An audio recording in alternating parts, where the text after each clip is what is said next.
Okay, well, I think we're looking good. So let's get started. Now, before we get into the event for tonight, I'd like to take the opportunity to recognise the traditional owners of the lands that we're on as we connect today. So it's important to note that we're all connecting from different places.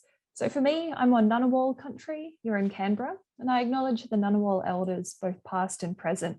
Also extend my respect to other First Nations people who are here with us.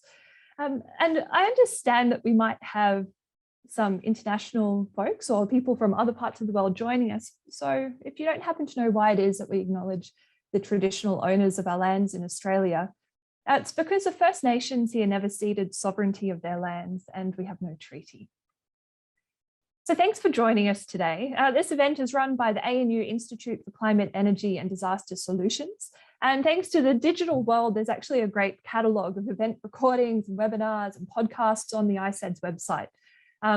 You can find that at iceds.anu.edu.au. I'm sure you can find it through that or through online search.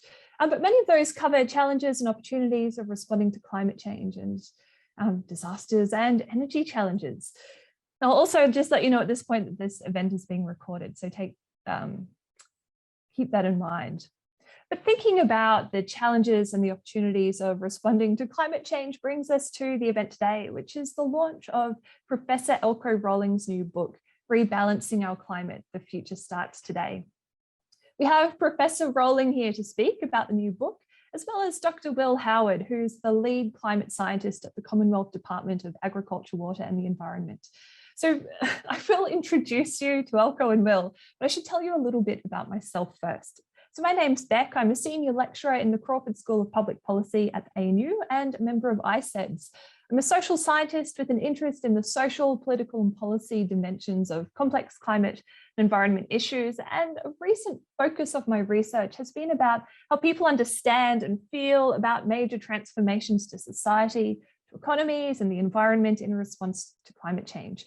And so it is with great interest and anticipation that I join you today to hear about Eelco's new book on the challenge of climate change and the solutions that we have at our disposal if we choose to commit to them.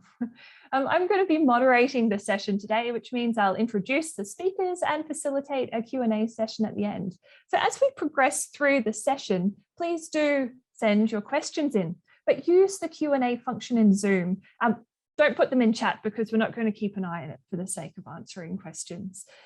But also, if you're looking at Q&A, maybe you think, well, there's lots of interesting stuff, but I can't think of a question myself. You can actually vote for other people's questions, so you'll help us to prioritize what we get to in the Q&A session.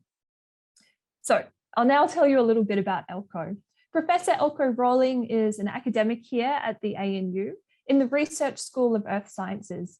He is a valued colleague of mine and many others at ANU and beyond, actually. Eelco's professorship is in the science of oceans and climate change. And just as the oceans and climate are connected in complex and multifaceted ways, Eelco's research likewise spans domains and applications. His research covers the science of climate change through to the practical solutions. He's also a very accomplished researcher. So as well as his professorship here at the ANU, he's affiliated with the University of Southampton in the United Kingdom. And he's a fellow of both the Royal Netherlands Academy of Arts and Science and of the American Geophysical Union. So he's quite the international researcher. You might notice an accent when he starts speaking too. Eelco has received multiple awards for his scholarship, and this includes the UK Royal Society Wolfson Research Merit Award, I have to say it slowly, and the American Geophysical Union's Morris Ewing Medal. In 2019, he was recognized as one of the world's highly cited researchers. Even back in 2013, he was awarded a prestigious Australian Research Council Laureate Fellowship, and that funded him to research sea level change and climate sensitivity over 5 years and mentor lots of junior colleagues. And from this fellowship, Eelco advanced the understanding of oceans and climate interaction substantially through the peer-reviewed literature. I think I counted at least 14 peer-reviewed papers out of that project, but Eelco, maybe you can correct me if it's a bit higher than that. But I should say as well, Eelco didn't stop at the peer-reviewed literature. So Eelco's book that we'll hear about today, Rebalancing Our Climate, The Future Starts Today, is actually his third authored book for popular audiences. So in 2017, he wrote and published The Oceans, A Deep History. And then in 2019, The Climate Question, Natural Cycles, Human Impacts, Future Outlook. So he is a busy man, to say the least. You'll hear from Eelco shortly. But first, I'll introduce another one of our special guests, Dr. Will Howard. Will's going to make some opening remarks to help us to contextualize the contribution that Eelco is making with his new book. Dr. Will Howard is the lead climate scientist at the Commonwealth Department of Agriculture, Water and Environment, as I told you before. But he's also a member of the National Committee for Earth System Science.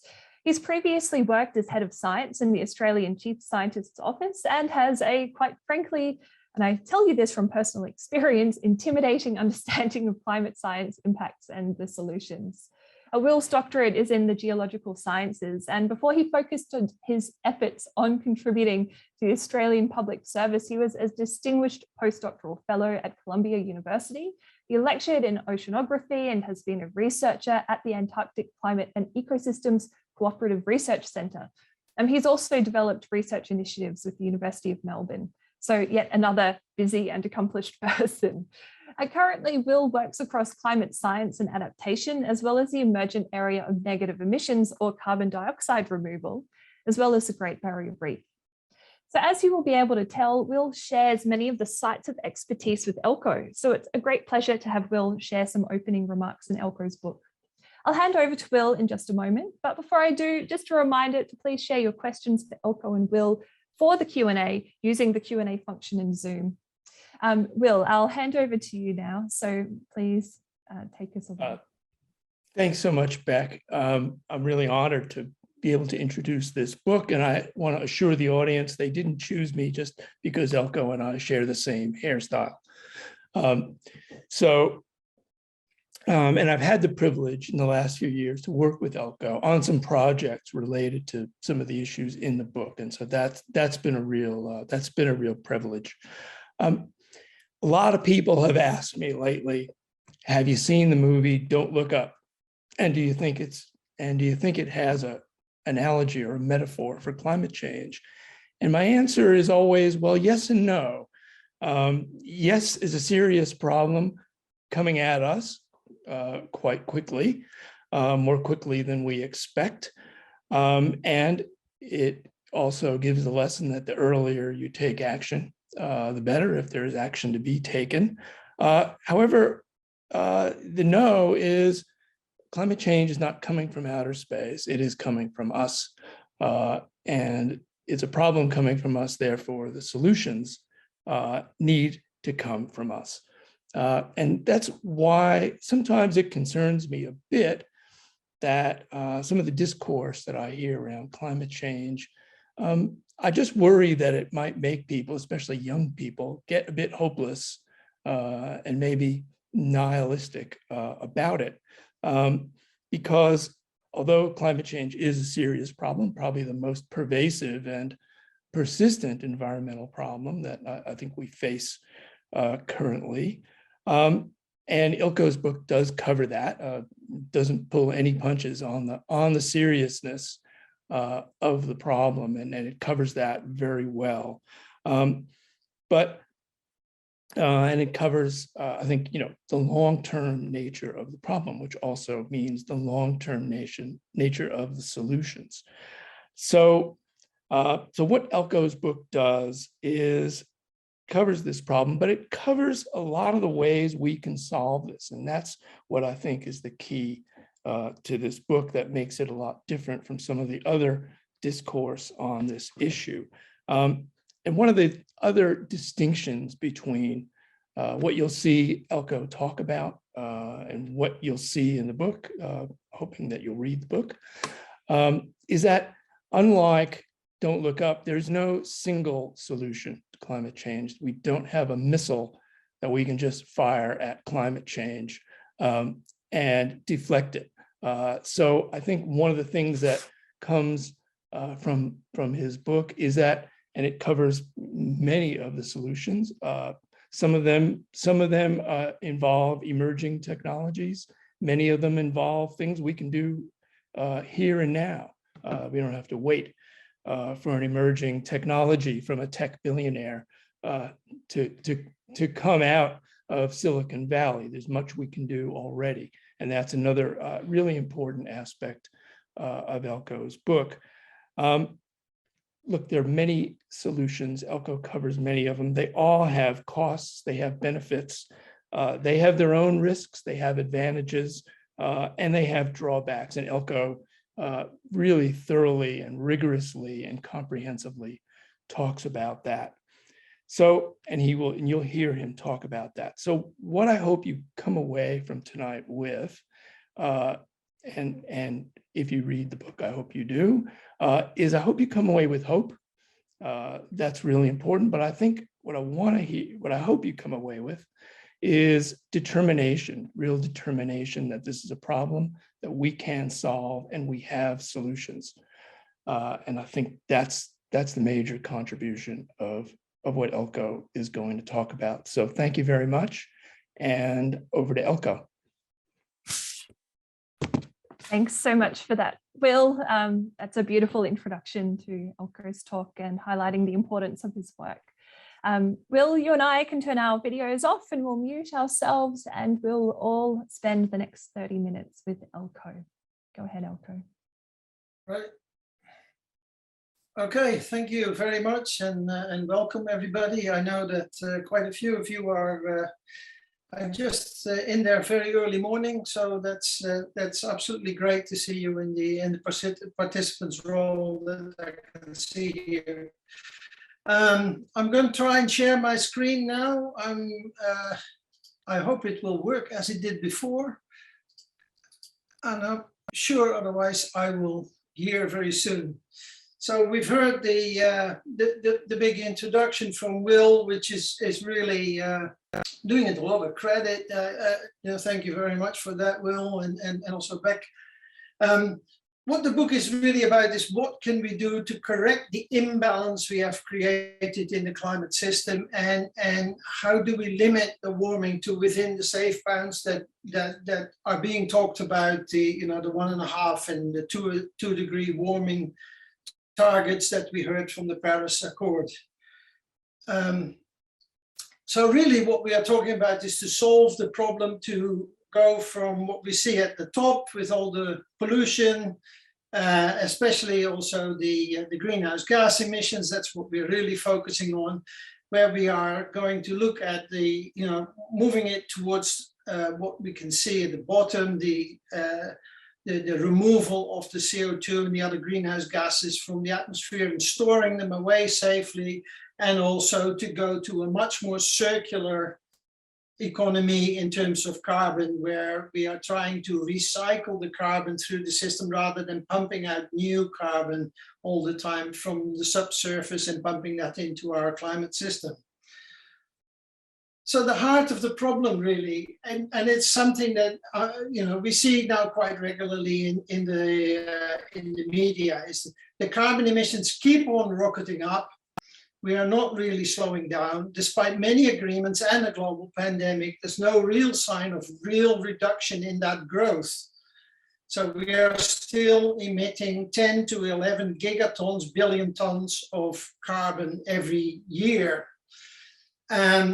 So with that, growth that's continuing, we can't really see that flattening out, and total flattening out of that growth curve would be what we have with the net zero emissions scenario, and then eventually the turn down that we want to see in that growth curve that we can see here. My mouse is being a bit strange here. So where the annual growth curve just goes up and up and up, then what we want to see that turning down for getting into that band of safer climate conditions with 1.5 degrees warming maximum. In 2020, the carbon emissions only dropped by about 8%. So 92% of our emissions continued, and they were increasing CO2 despite this global economic downturn. And that's a good illustration of how difficult it is, but how much of a bloodletting we're going to have to do to reduce that carbon to zero, and then to actually even effectively start to suck the carbon out of the climate system. And why is that important? It's important because the temperature on Earth is more or less linearly related to the total amount of carbon emissions that we've done since the start of the Industrial Revolution. So we are seeing that at the bottom left here is that beautiful almost linear relationship that you can then project with uncertainties into the future. And so we really need to make sure that we are reducing the amount of carbon that's going out, and we are actually starting to reduce that carbon curve and making it go down, and temperature will then follow downwards. So what we need, if we keep on going as we are, then we're going to go on this very rapid warming, and it's going to be completely out of hand. We're going to go to 5 degrees or more by 2200, probably about 8 degrees. Now, the first stage we can do, and that's the one that we hear most about in the media, is emissions reduction. When we do emissions reduction, that's just essential. That's like patching the hole in a leaking boat. That's where you start. But the best thing is not to just start there and then see what happens and then start doing other things like bailing out water out of your leaking boat, but to do that straight away. So somebody starts to bail out water from the boat while somebody else is patching the hole. That's the most effective way. So the bailing out of water from our boat, that's greenhouse gas removal.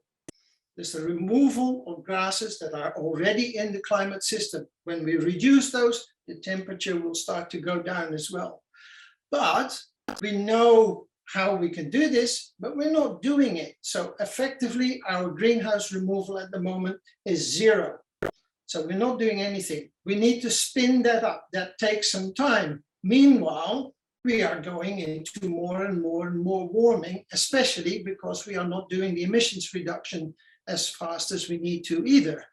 So we are going to have an overshoot in temperature. And there are now suggestions that there are methods for making the planet a little bit more reflective to sunlight that could temporarily then drop that temperature overshoot down and keep it flat. And then eventually we are going to be left with a residual amount of warming, hopefully in that 1.5 degrees or less band that we want. And then we will have still some consequences, and that will require adaptation. Okay. So I should say here, the color codes in that reduction, greenhouse gas removal, and solar radiation management follow. So the first one, emissions reductions. There are 2 elements to this. The first is new emissions avoidance. The other one is reduction of existing emissions. Let's have a look at the first one first. New emissions avoidance. It's not something we hear about an awful lot, but what that is to do with is there's 2 critical things happening. We are in a planet where we have a massive increase in the population numbers. It's going to tail off a little bit according to the latest projections, but by 2100 we are expected to be 11 million people, of a billion people on the planet. So there's a massive population growth. All of these people will want to use energy. And as the global society develops technologically, the developing countries become developed countries. Each individual starts to use increasing amounts of power. And we can see that in this diagram. And bear in mind, this is a logarithmic axis. So each step here is a 10-fold increase. So from 1,000 to 10,000 kilowatt hours to 100,000 kilowatt hours per person in a direct relationship to the gross domestic product in the various countries. And what we can see there is that certain very developed countries are the massive energy users per person. We see here in North America, for example, there we have the Netherlands actually just within uncertainties at the same level. And we can see here, there's the Congo, Ethiopia, Tanzania, Kenya, Nigeria, countries that are developing, and they are going to go, as they are technologically developing, they are going to go up in that line in their energy usage. So we have a double whammy, a very massive population growth and this technological development. And this is going to create an enormous hunger for power, energy, and at the moment that leads to fossil fuel emissions. And we need to avoid that. So what can we do there? All new power that we start must be renewable. And here I should say that green gas does not exist.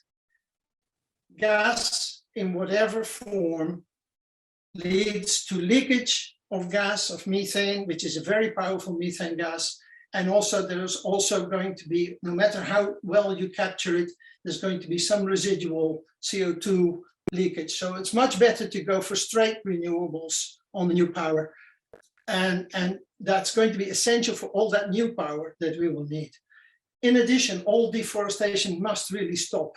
And we've known this now for so long, also for the habitats, but in addition because deforestation means new emissions, especially as the soils are going to be venting out that in these deforested areas. And then in addition, we have additional food production that must be done in sustainable manners, in a circular manner. And with all of these measures in place, at best, our emissions remain at the modern very high level. We are just avoiding new emissions. So the next stage is reduction of existing emissions. So if we combine that with the new emissions avoidance, we can get into a pathway to really net zero emissions if we reduce the existing emissions properly. And we can also, at the same time, create new industries and jobs, and we can reduce pollution and improve public health. So there are very big benefits here to doing this. And it's not just being a greenie and being a pest. No, it's also about thinking ahead what the world is going to have to look like in the future, and how can we actually get the benefits from that. So what to do? Well, first we need to reduce and capture emissions from existing sources. So we need to start working on CO2 capture from power plants, etc. In addition, we need to replace existing sources by less or zero carbon intensive alternatives. And we all know these things, there's wind power, solar power, tidal power, hydro and geothermal solutions. And then there's something like OTEC, which probably nobody has heard about, but that's ocean thermal energy conversion. And interestingly, nobody's heard about it, but there are already some very efficient power stations, trial power stations that are using this. And this photo is the Mackay plant in Hawaii. The next step is we need next generation transport fuels. We need to start thinking about biofuels, and what the whole idea behind this is that we make circular economy of carbon.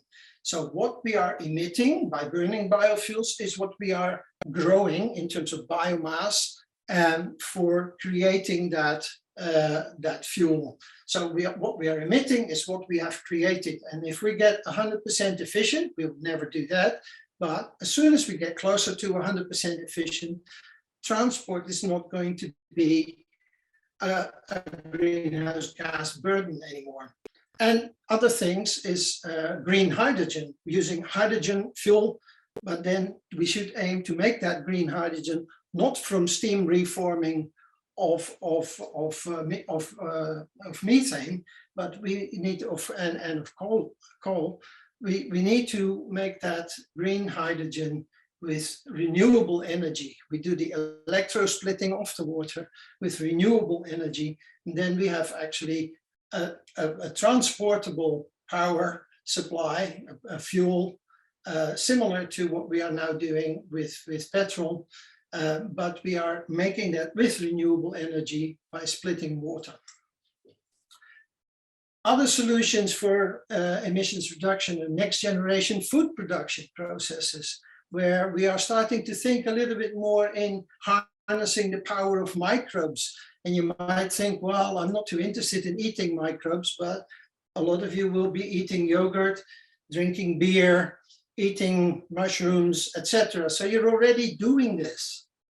We just have to start to open our minds a little bit. And the biological literature is absolutely replete with literature about how we can do this, and we can make human food, meat replacements, we can make animal food, protein supplements, and we can also start making organic fertilizer and taking away that phosphorus burden, the Haber-Bosch system for nitrogen, and also the whole phosphorus burden on the economy and on the environment. By making these slow release organic fertilizers instead of these artificial fertilizers, and natural soil restoration, but I will get back to that one in a minute. The next stage, now we have done the new emissions avoidance, we have done the emissions reduction. So at best now we are on that net zero scenario. So we are not making it worse, but we're not making it better either.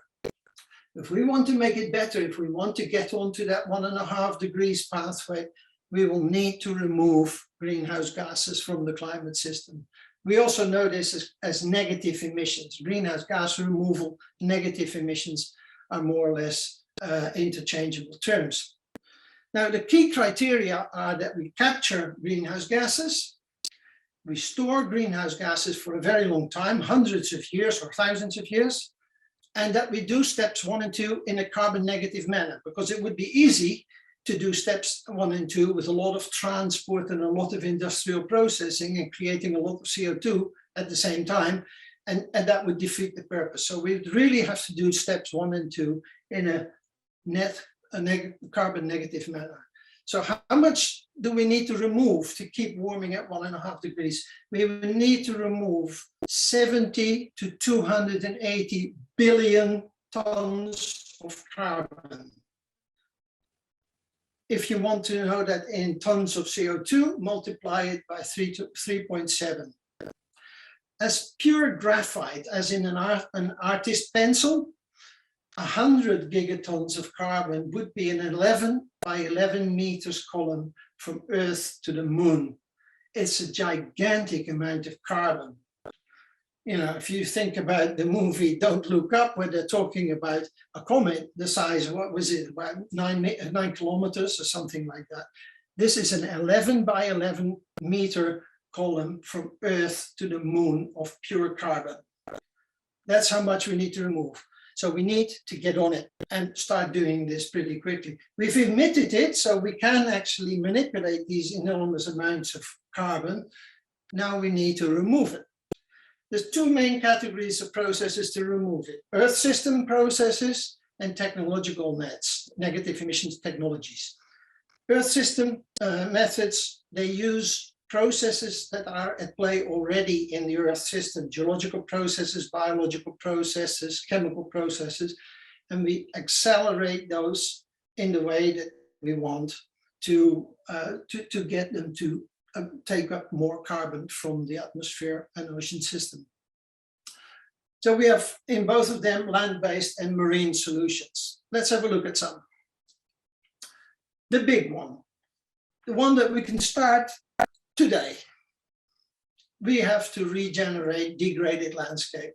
And what is a degraded landscape? It's everything humanity over the course of its activities, over when we really became a world-changing force, the last 2,000 years, and especially the last 200 years, we have degraded landscapes in an enormous scale. And you can see a map here where the hotter the color, the worse the degradation has been. All that degradation has released soil carbon into the climate system. So it's not just that desertification has happened, but also that desertification has released the carbon of the vegetation that was on it and all of the soil carbon that is inside the soils underneath these landscapes. And that is easily 3 times as much as the vegetation that was above it.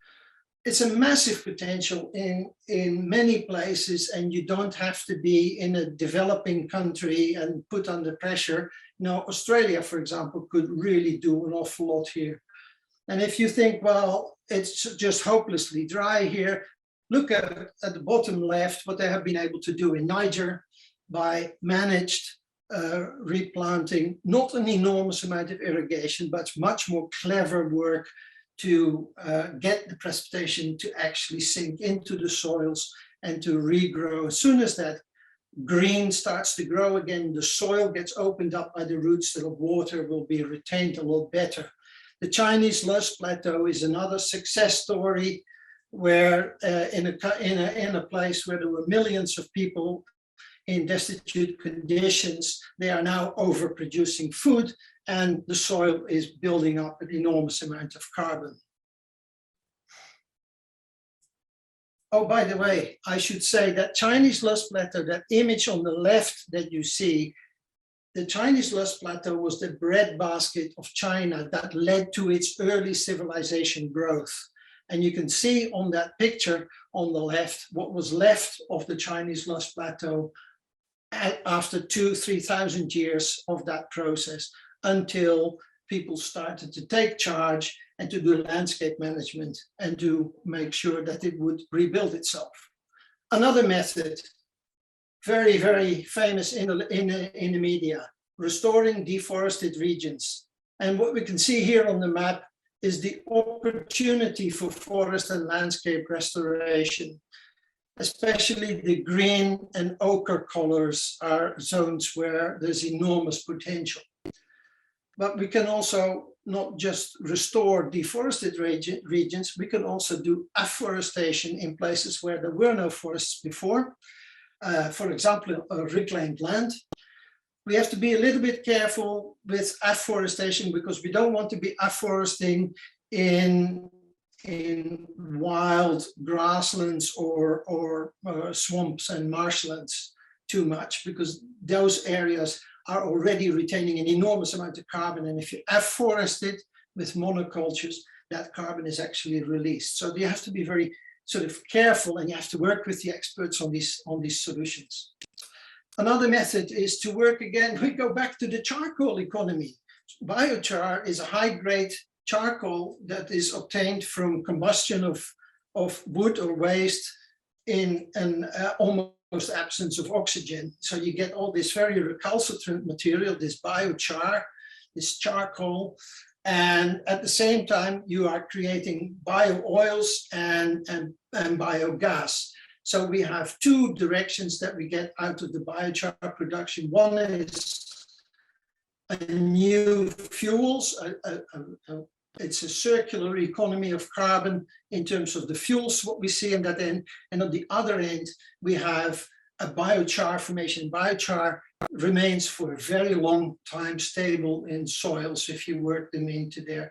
In the Amazons, for example, the native people there have created biochar-rich soils that are still in existence more than 1,000 years after they were formed. So the char stays in the soil. Okay, so we can say, okay, let's step from the land-based to land-based and marine. We can start to look at enhanced weathering of unstable minerals.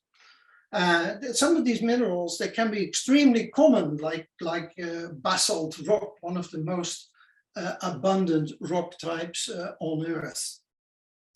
When that gets chemically weathered, you create alkalinity. Alkalinity is the opposite of acidity. And the alkalinity, when that flows into the ocean, causes the water to take up more CO2. The weathering itself also takes up CO2, so you have a double whammy during the weathering, and with the more alkaline ocean conditions that you create, you can also get more CO2 absorption. full-on marine is seawater electrolysis. People are now coming up with the problem to overcome the chlorine problem if you start splitting seawater.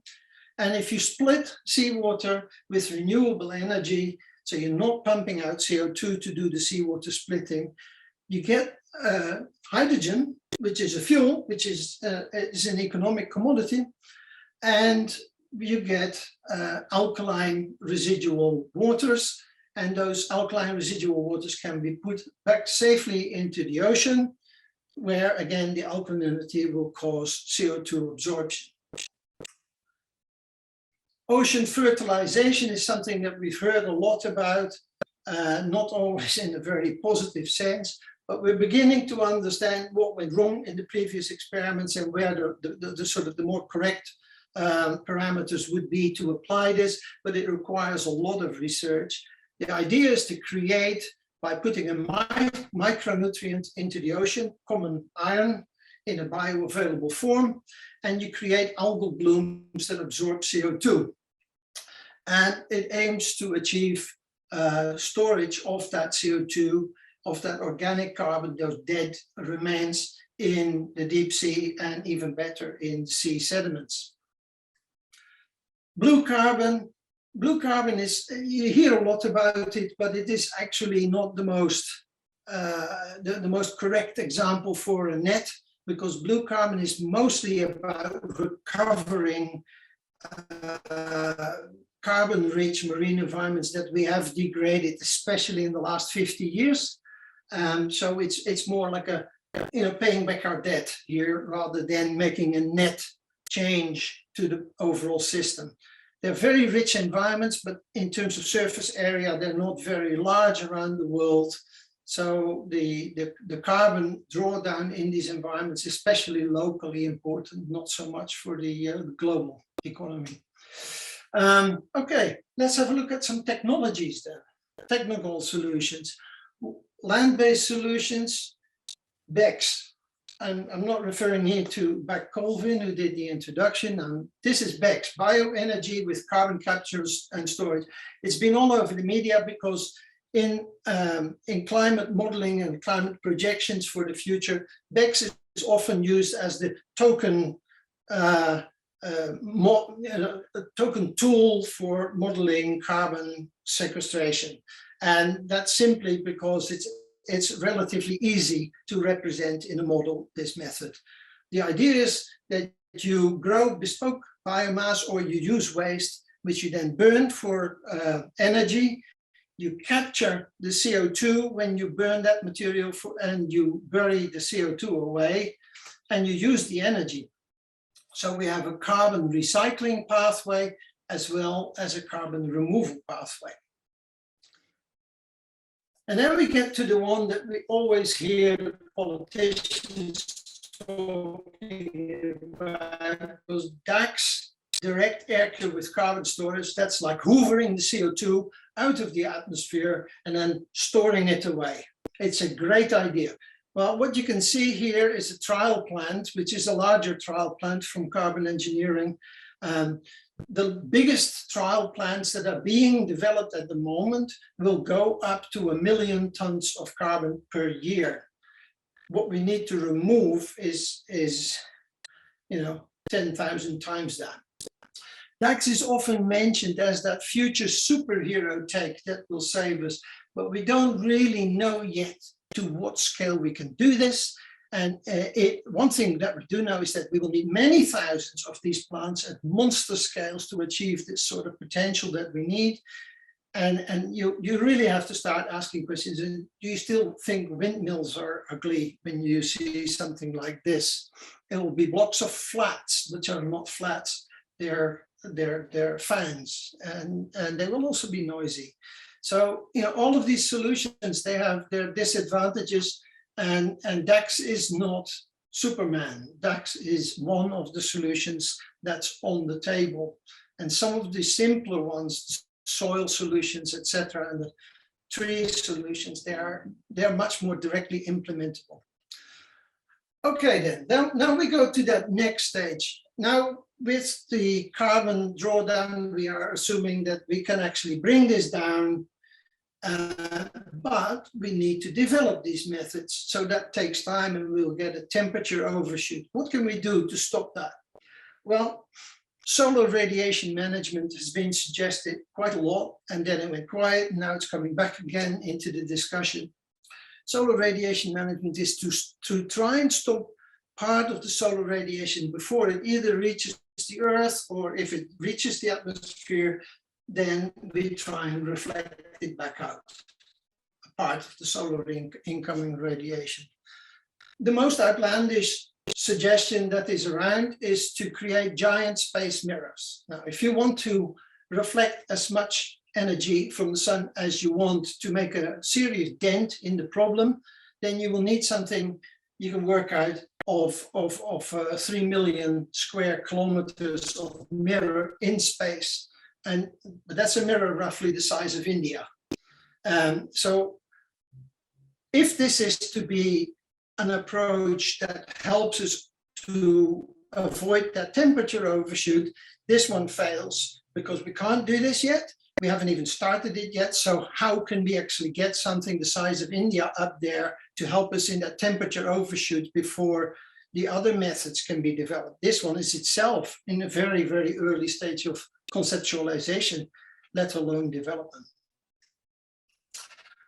More realistic solutions are sulfate aerosol injections, and that was inspired by the Pinatubo eruption's cooling effect on the climate. Over 2 years, there was a significant cooling that eruption caused because of the sulfate aerosols that were emitted into the atmosphere, and that reflected incoming radiation.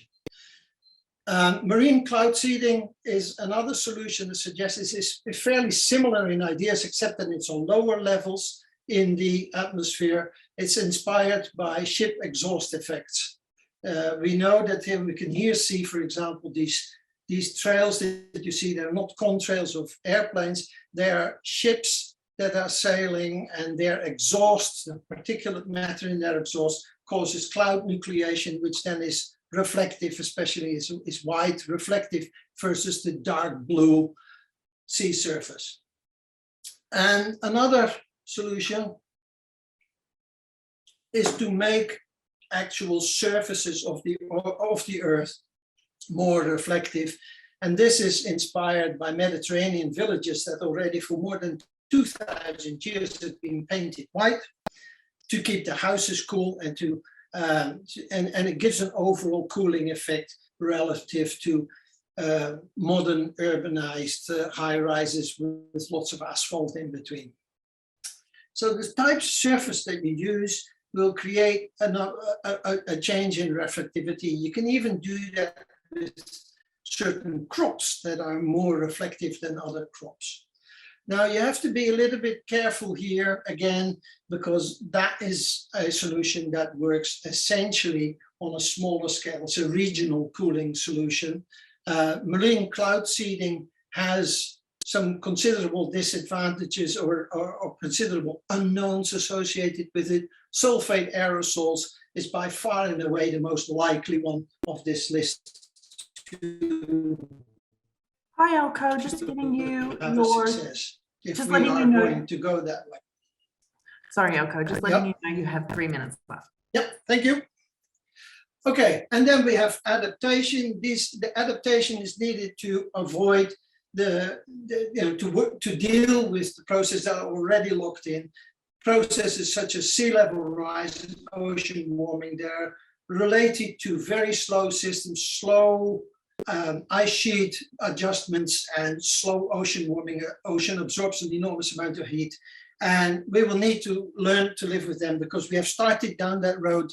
That sea level is going to come up and the ocean is going to keep on warming for a long time, and we will get to do with some of these consequences that are listed here, and including for Australia, of course, the devastating effects of coral bleaching for tourism and for the fisheries. And that's the same for a lot of other countries as well. Okay, let's bring this together. I've got 3 slides here, 3 sheets here, I should say.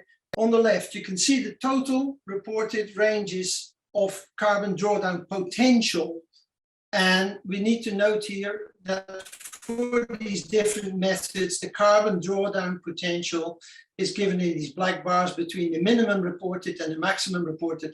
The maximum reported is often overly optimistic. But okay, we need to do the research to try and find out how big are they. We can assume that things that are coming out this really big, even if you knock them down quite a bit, it will still be a very important process. But let's just scale this relative to the current emissions.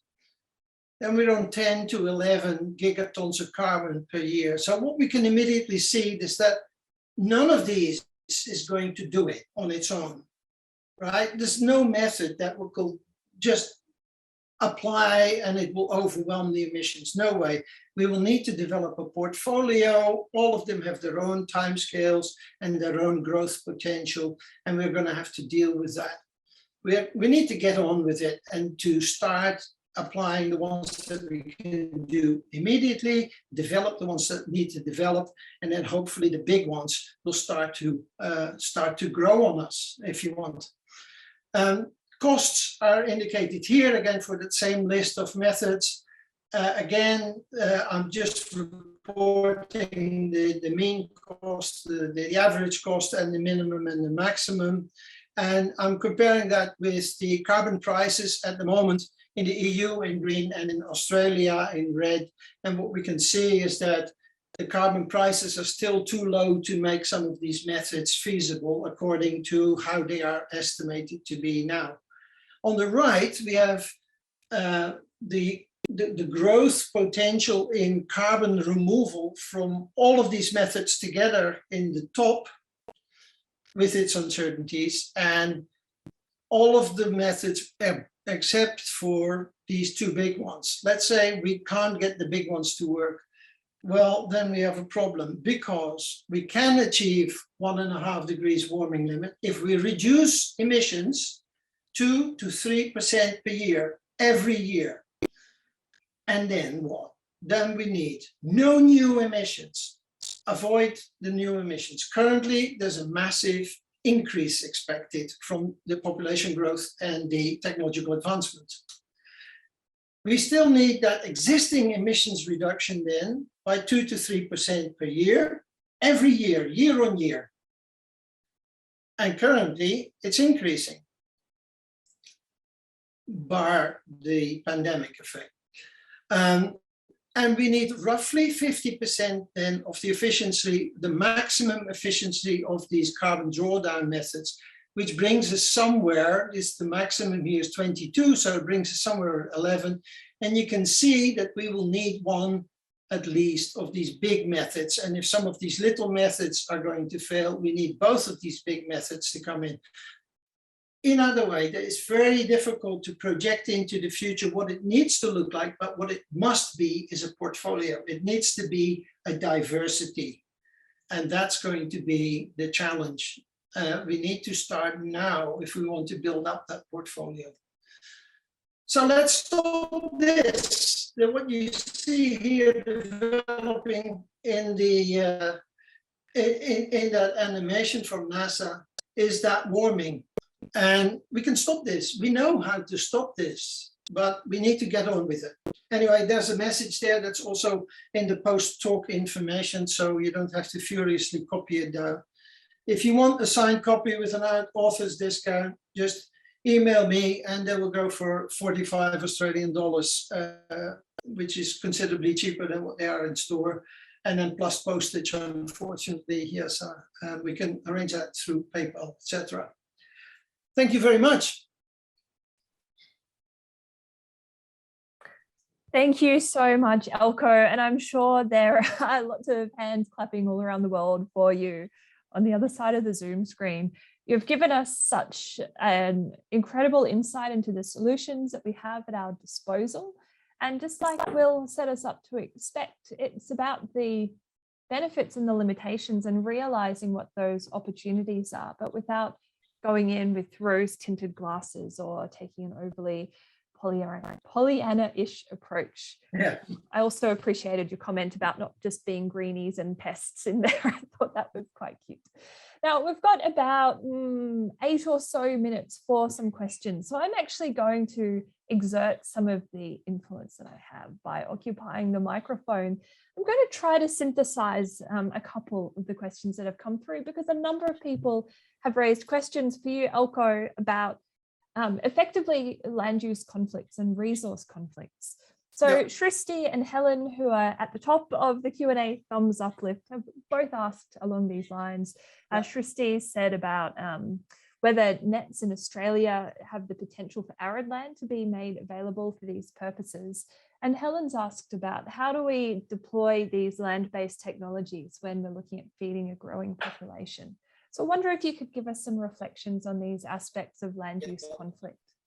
Yeah, so the whole idea, if, we're talking here a lot about distressed asset management, right? So for Australian context, for example, but also in a lot of other countries, a lot of that degraded land is what now is known as distressed assets and is being sold off for scraps. But a lot of that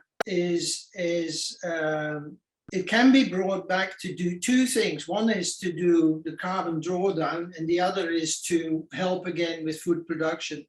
But it'll have to be done in much more circular, much more sort of environmentally friendly ways, rather than just chucking a lot of artificial fertilizer in until the land is basically depleted, then grazing it to death until it's desert, and then you can't get it back. What is needed on those areas especially is a lot of landscape management, things like terracing and stopping of soil erosion, etc. And then you start working with a varied cropping system. And the whole idea of that is to have your food cropping at the same time as crops, like, for example, tree crops that bring much more carbon back into the soil. And you then get the soil microbe environments to reestablish themselves. And carbon in the subsoil could be living carbon or dead carbon. Carbon helps to retain water in soils, and also the roots, etc. They give you more porosity. So it's something that we have been working on with the Research School of Biology and also with the University of New South Wales. What we are trying to do is to try and get some test sites running. We've got some really small test sites running, but it can be done in bigger scales. And the Malone Institute is, for example, is one of those examples in Australia where that is already well done.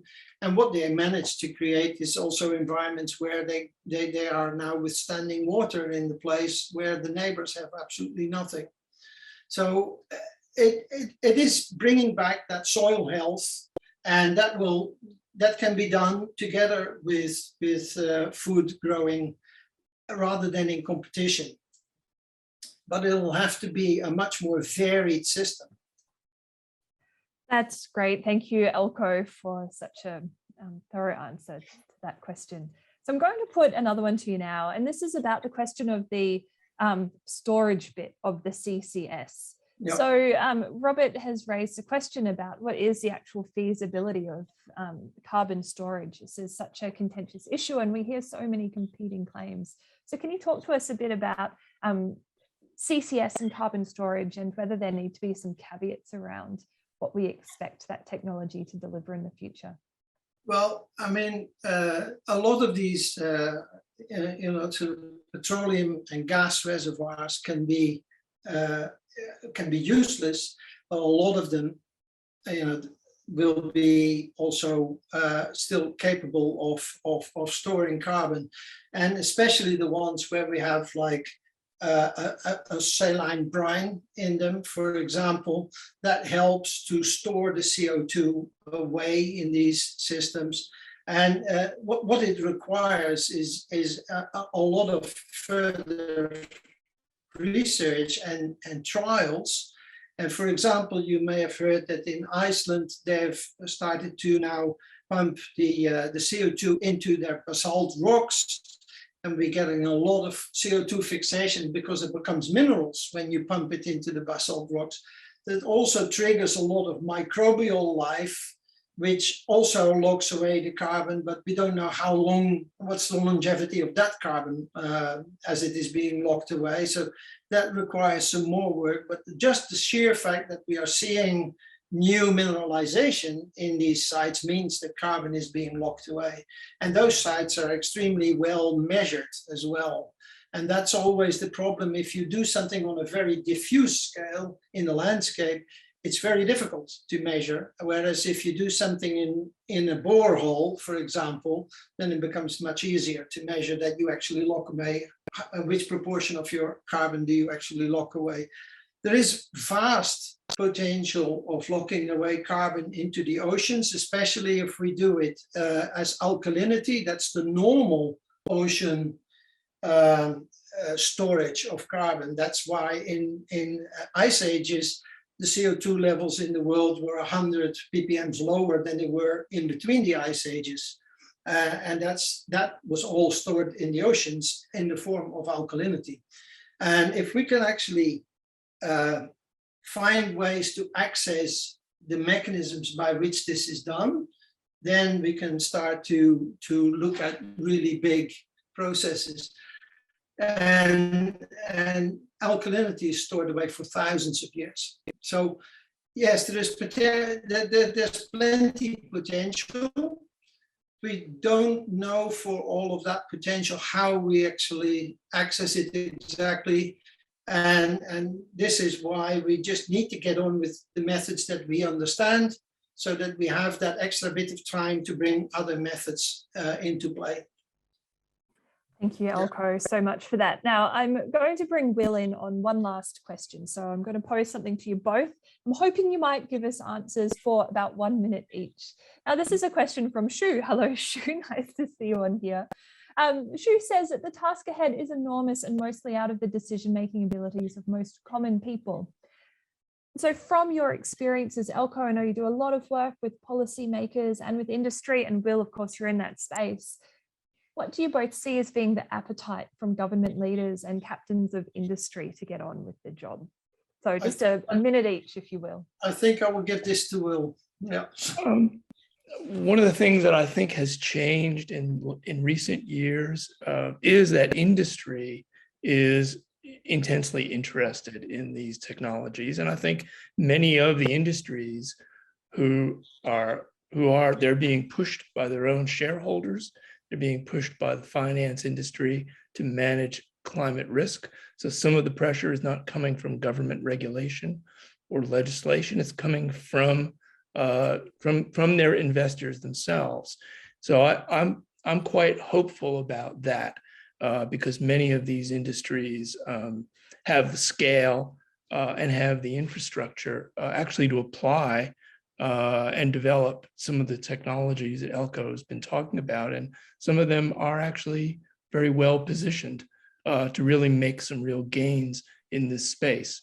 So I think that to me is a very hopeful sign. I joked about tech billionaires earlier, but actually many people in the tech industry are very enthusiastically supporting research and development and deployment into many of the technologies that Eelco was talking about. So that gives me some encouragement and hope.